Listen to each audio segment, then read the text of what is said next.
go. Oh, there's music playing in the background, but whatever. So today I got another quick video for you guys. We're going to be talking about one of the scariest things, ever. One of the scariest ideas that anyone has ever come up with. And basically, we're going to be talking about scarecrows. I feel like scarecrows have such potential in being, actually terrifying, but no one ever really just makes a movie about it or really talks about it. And that's why I'm making this video. Basically, we're going to be talking about Harold. Now, if you don't know who Harold is, he's basically this guy in this photo right here. He's like a scarecrow that basically comes to life. And if you haven't seen the movie Scary Stories to Tell in the Dark, it's basically a movie that came out maybe 2-3 years ago, something like that. But it's basically a movie about a bunch of scary stories, I guess, put into a movie. I don't want to really ruin anything for anybody if they want to see it, so yeah, I'm just going to leave it at that. But this picture is a perfect example of what I'm trying to say I think is creepy. Harold is a scary story from the third book in the Scary Story series. Tells the story of two farmers who make a scarecrow named Harold, and over time the scarecrow comes to life. The story Harold is possibly the most recognizable and memorable tale out of all the scary stories in the trilogy. For its lengthy storytelling and the unsettling picture of the scarecrow that is associated with the story, it has been featured in the movie adaptation. So yeah, I am not the only one who thinks that this guy is actually really scary.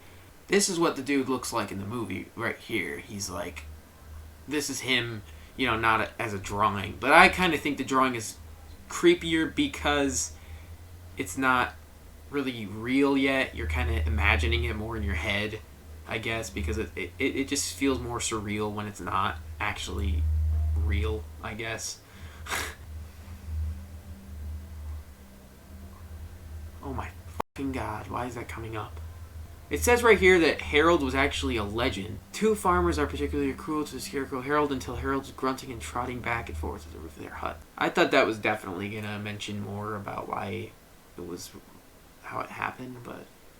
So people could actually reply on whatever website I'm on, and this dude just says, moral, don't have scarecrows. Also, I just thought of this. What if you basically, dressed up as a scarecrow during Halloween or something one time and just scared people? Yeah, and then there's also the pale lady from the movie. But the only reason I brought it up was because this guy just said, why is there a wiki page about my mom? And obviously this guy did not get enough recognition for saying this because no one replied. Since we're actually talking about scarecrows here and why they're kind of creepy, I was wondering if maybe there's actually a scarecrows game that's kind of scary. Well, there's Night of the Scarecrows. So this game is $4.99. If you want to play a scarecrow game, here you go. Looks like a zombie type game. Scarecrow zombies. But see, this right here, this is too much. Because what makes scarecrows so scary is when they're trying not to be scary. That's what I think, at least. And this here, you can just tell these scarecrows are just trying so hard to look scary. That's why this has a bag on its head. And then this one's got the knives and stuff. Because it's just trying so hard to be scary. When, honestly, it's more scary when things don't try too hard. Absolutely atrocious throwback shooter that feels more like a crappy bargain bin title from the early 2000s. And then he's got a list of why it sucks. But, I mean, that's a little harsh.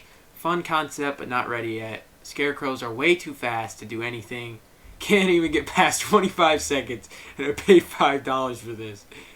This game would be great, but it's hindered by cheap one-hit deaths. So yeah, there's that for you. That's basically the only Scarecrow game that I actually see on here that's looks like it's worth checking out. Now, since we're just on the topic of talking about the scary stories stuff, I have to mention Tai Walker or whatever. It was such a crazy cool concept that I've never seen in a horror movie, really. It was a total different kind of enemy compared to most horror movie enemies. And I think whatever he says is scary because I don't even know what it translates to. So I'm actually going to look that up. I think the head was saying, "Me tied out ye walker," telling the man he should have tied him up and referring to the fact that the man can walk and the head doesn't have a body. This is a big stretch, but I was bored of playing around with the story.